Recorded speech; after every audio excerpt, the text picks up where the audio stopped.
Pinamunuan ko ang 100 lolo para itatag ang pinaka-professional na debt collection company sa buong mundo. Kapag nakaharap ng notaryas na ayaw magbayad ng utang, diretsyong hihiga sa sahig ang 100 lolo para harangan ng pinto. Pag may aroganteng ayaw magbayad, ang mga lolo ay parang mga siga sa labas ng batas. Kaya pa nilang manaksak ng tao. Dahil lang ito, nakabind ako sa isang poverty alleviation system. Hanggat kaya kong payamanin ang baryo, makakakuha ako ng iba't ibang gantimpala. Dahil dito, hindi ako nagdalawang isip na piliin ang pinakamahirap na baryo sa bundok para tulungan. Aba, ikaw pala yung bagong dating natutulong sa amin. Hello, hello, hello.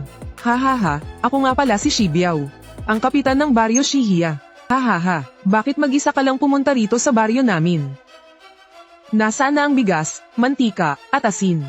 Nasaan na yung mga bik na ayuda? Kapitan, naparito po ako para tumulong. Pero sa pagkakataong ito, iba ang gagawin natin. Haha, gagawa tayo ng sarili nating diskarte. Tinitiyak ko na lahat sa baryo Shihia ay magkakaroon ng sariling kotse. At titira sa sariling bilya. Ay ho, teka muna sa sinasabi mo. Ang pagtulong sa mahihirap, dapat ayon sa patakaran. Dapat bigas, mantika, at asin muna bilang panimula. Tapos, susunod yung mga bik na ayuda. Pero wala ka namang dalang kahit ano. Anong klaseng tulong yan? Tapos may sariling diskarte ka pang sinasabi. Paano makakaahon sa hirap ang baryo Shihia sa ganitong paraan? Nagbibiro ka ba, mga lolo? Nasa 70 at 80 anyos na kayo. Ito ang tamang edad para makipagsapalaran. Hahanapan ko kayo ng racket. Maniningil kayo ng utang. Sa isang racket, kikita kayo ng daan-daang libo. Baka umabot pa ng milyon. Pagdating ng araw, kung gusto niyong kumain ng karne, kakain kayo ng karne. Bakit nyo pa iisipin yung mga bik na ayuda? Daan-daang libo daw ang kita, baka umabot pa ng milyon. Anong klaseng kwentong barbero yan? At ano raw, na ang mga 70 o 80 anyos ay nasa tamang edad para makipagsapalaran? Maraming manloloko sa lipunang ito. Hindi nagpapasahod sa tamang oras. May utang na hindi binabayaran.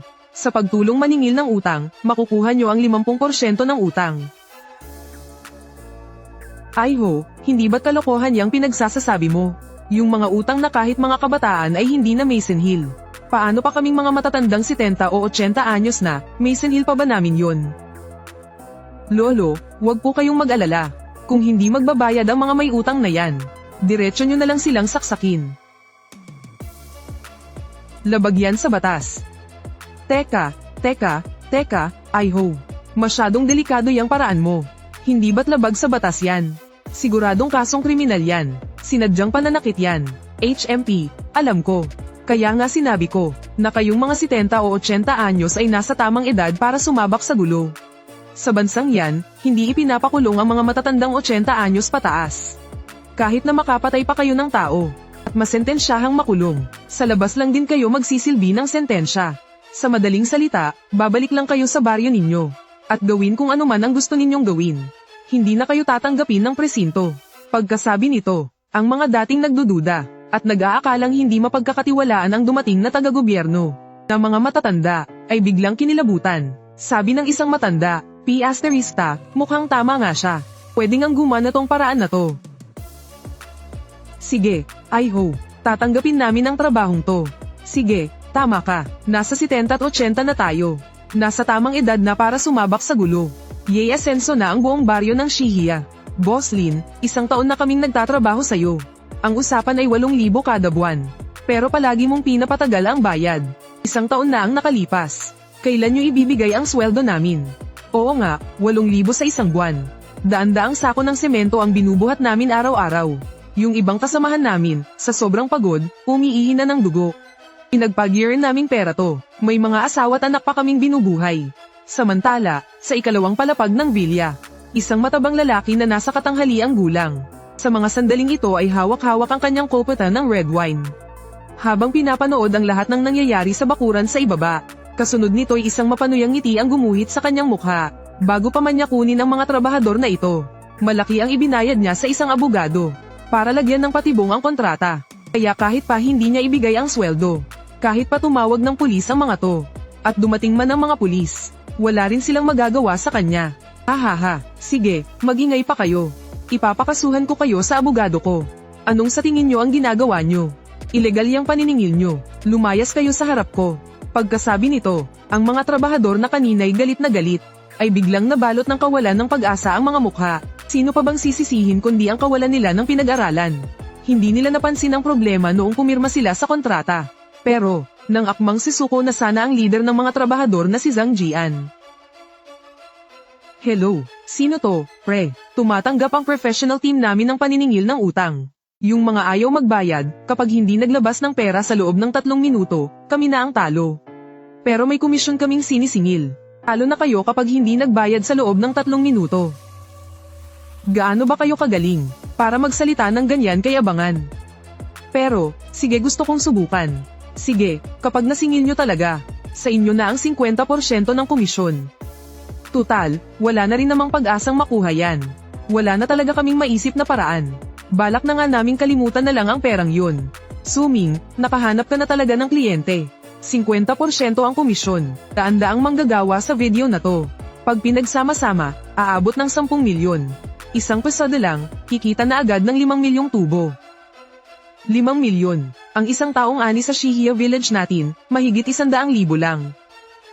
Yung bagong dating na taga-poverty alleviation, nagbigay ng kakaibang diskarte. Sa isang deal na to, kikitain na natin ang katumbas ng 50 taong kita ng buong Shihia Village. Shit, nagpadala ng Diyos ang Poverty Alleviation Office. Haha, yayaman na ang Shihia Village. Kahit may dala tayong mga kutsilyo, hindi tayo takot sa pulis. Tutal, mahigit 80 na tayo. Hahaha, walang physical resistance, pero max level ang magic resist natin sa batas. Suming, napakalaking tulong ng ginawa mo para sa Shihia Village. Hindi na tayo magiging mahirap na baryo. Sa susunod, ipagpapatayo ka namin ng sarili mong templo. Hahaha. Sige na, mga lolo. Kunin nyo na ang mga gamit nyo. Turuan natin ng leksyon yang si Lin Bapi na yan. Pagkasabi nun, ang ilang 80 anyos na matatanda ay biglang naghiwa-hiwalay. Pagbalik nila, may dalang balisong ang may dalang balisong. May dalang maliit na kutsilyo ang may dalang maliit na kutsilyo. Si Shibiao pa nga, diretsong kumuha ng kutsilyong pangkakatay ng baboy mula sa loob ng bahay. Village Chief, okay lang naturuan ng leksyon si Lin Bapi. Huwag lang sanang may mapatay. Kahit pa max level ang legal resist nyo. Kapag lumaki ang gulo, mahirap na pag napunta pa kayo sa presinto. Huwag kang mag-alala, magkakatay ako ng baboy noong bata pa ako. Lahat ng baboy sa loob ng 10 milya, ako ang nagkakatay. Gamay na gamay ko yan. Haha. Kahit saksakin ko pa ng 10 beses yang si Lin Bapi. Sinasabi ko sa'yo, gallows lang ang aabutin yan. Shit, ang lupit nyo, lolo. Samantala, sa kabilang banda, sa isang vilya, habang halos mawalan na ng pag-asa sina Zhang Jian. Isang van ang mabilis na dumating, at huminto mismo sa tapat ng gate ng vilya. Bumaba ako, si Shibiao at ang grupo ng mga lolong 80 anyos. Nanginginig ding bumaba mula sa sasakyan. Biglang natulala sina Zhang Jian. Pare, ito ba yung tinatawag niyong grupo ng mga maniningil? Saan ka nakakita ng mga lolong 80 anyos na naniningil ng utang? Kalokohan. Pambihirang kalokohan. Talagang sukdulan na to. 3 minuto na lang. Kapag hindi nasingil ang utang, talo na tayo. Magla-live sila habang naka-handstand at naghuhugas ng buhok. At nakita ko ang isang grupo ng mga manggagawa. Ang mga ekspresyon ng pagdududa at pagka-speechless sa mga mukha nila. Hindi man lang nagsasalita, kasama ang village chief at isang grupo ng mga matatanda. Nagpunta kami sa 2nd floor ng vilya. Mabilis kaming nakarating, ako, si Shibiao, at ang grupo ng mga matatanda. At dumiretso kami sa 2nd floor. Kinorner namin si Lin Bapi sa loob ng hall. Nasa likuran naman si Zhang Jian at ang iba pang mga manggagawa. Ikaw pala si Lin Bapi. Bago kami pumunta rito, nalaman ko mula kay Zhang Jian. Bawat manggagawa ay may sahod na 100,000 sa isang taon. Sa kabuuang 100 manggagawa, aabot yun ng 10 milyon. Utanjay na, magbayad ka. Anong bayad? May pinirmahan silang kontrata. HMP. Nakasulat yan sa papel. Wala akong utang sa kanila. Pero sa sandaling iyon, biglang may kinuha si Shibiao na kutsilyong pangkakatay mula sa loob ng damit niya. Sa harap ng gulat na tingin ng lahat, diretsong sinaksak sa tiyan si Lin Bapi.